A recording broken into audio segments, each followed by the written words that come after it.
Let's talk about a word that almost everyone on Earth says, but almost nobody ever thinks about. Okay. You hear it in conversations. Okay. Okay. Okay. Okay. Okay. Okay. Okay? Okay. Okay. Okay. You type it in text messages. Your phone and smart speakers even say it back to you. Alexa, switch on the geyser. Okay. It's simple, short, and instantly recognizable across cultures and languages. In fact, okay might be one of the most widely used words on the entire planet. But what does okay actually mean? And where did it come from? The answer begins nearly 2 centuries ago, with a strange joke that somehow turned into one of the most powerful words in human communication. Today we're uncovering the story of okay, where it began, how it spread across the world, and why 2 simple letters became a universal signal of agreement. Right here on Ordinary Things, Deep History. The story of OK begins in the 1830s in Boston, Massachusetts. During this time, a peculiar language trend was becoming popular among educated writers and newspaper editors. They entertained themselves by intentionally misspelling phrases and turning them into abbreviations. It was a kind of inside joke among readers who understood the code. For example, all right might be written as all right, and then shortened into playful abbreviations. No use could become KY. These humorous spellings were meant to amuse readers and show a kind of intellectual wit. Most of these abbreviations disappeared quickly, but one of them survived. Okay. It came from the deliberately misspelled phrase, all correct, which meant all correct. At the time, all correct was commonly used to confirm that everything was in order. The joke abbreviation appeared for the first time on March 23, 1839, in a newspaper called the Boston Morning Post. At first, it was just a clever little joke printed in a column. But the joke spread. Other newspapers picked it up, and soon people across the country recognized the mysterious abbreviation. Just 1 year later, OK received an unexpected boost from American politics. In 1840, President Martin Van Buren was running for re-election. Van Buren had been born in Kinderhook, New York, which earned him the nickname Old Kinderhook. His supporters embraced the abbreviation OK as part of their campaign. Across the country, political groups known as OK Clubs formed to support the president. Their message was simple. Old Kinderhook was all correct. Newspapers covered the campaign extensively, and the slogan spread far beyond politics. Opponents tried to turn the phrase against him, joking that OK stood for things like orphan catastrophe or orphan conspiracy. Van Buren ultimately lost the election. But OK had already achieved something far more lasting. It had entered everyday American language. The next major chapter in OK's history arrived with a technological breakthrough, the telegraph. Introduced in 1844, the telegraph allowed messages to travel across long distances through electrical signals. Operators sent messages using Morse code, combinations of dots and dashes representing letters. Because telegraph messages needed to be fast and clear, operators relied on short confirmations. And OK turned out to be perfect.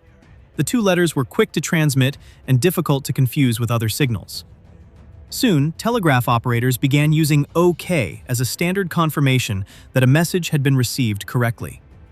By 1865, telegraph manuals even instructed operators that no message should be considered delivered until the receiving station responded with OK.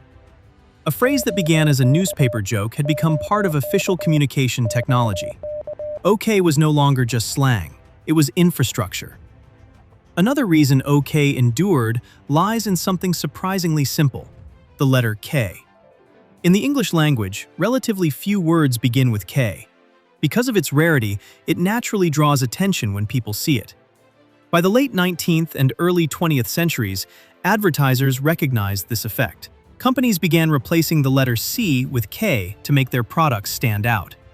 It became something of a K craze. Words like crispy, cool, or clear were designed to catch the eye and make brand names more memorable. Even today, this strategy continues in marketing and corporate logos. And the striking visual quality of the letter K helped keep OK instantly recognizable. 2 letters, 1 bold impression. As OK spread throughout the world, people began forgetting where it originally came from. By the late 19th century, newspapers were already debating its origin, often creating theories that sounded convincing but weren't true.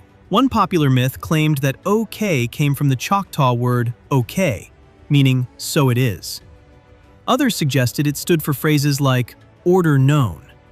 But linguistic historians eventually confirmed that the real origin traces back to that Boston newspaper joke from 1839. Still, by that time, the truth hardly mattered. OK had become deeply embedded in everyday speech.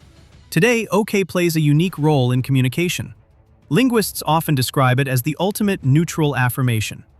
It confirms information without expressing strong emotion. If someone asks whether you arrived home safely and you reply, "I got home okay," it simply means everything went fine. If food was okay, it was acceptable, though maybe not exceptional. And when plans change, OK signals agreement without argument. It's efficient, neutral, and universally understood. In fact, OK may even have been one of the first words spoken when humans landed on the moon in 1969. 30 seconds forward. Contact light. Okay, engine stop. We copy you down, Eagle. Not bad for something that began as a small joke in a Boston newspaper. Today, OK appears in conversations, text messages, films, advertisements, and even computer systems. It crosses languages and cultures with ease. Two letters that quietly confirm understanding. What started as a playful abbreviation in the 1830s has become one of the most recognized expressions on Earth. OK may seem like an ordinary word, but its history connects journalism, politics, technology, advertising, and global communication. And the next time you say OK, remember, you're using a word with nearly 2 centuries of history behind it. Honestly, that's pretty impressive for just 2 letters. Thank you for watching Ordinary Things Deep History. If you have suggestions for future topics, feel free to share them in the comments below. Your idea might be featured in an upcoming episode. And if you enjoy discovering the fascinating stories hidden inside everyday things, don't forget to like, subscribe, and stay tuned to Ordinary Things Deep History for more journeys through the past of the ordinary.